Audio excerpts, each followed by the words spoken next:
Welcome back to another technical deep dive here in the debug zone. Today we're tackling a big question and breaking it down with insights from other users. Hopefully this clears up some misconceptions and helps you get the answer you need. So buckle up, stay a little curious, and let's jump right in.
And that's a wrap.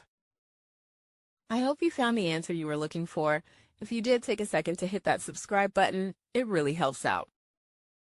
And let me know in the comments which solution worked best for you. See you next time in the debug zone.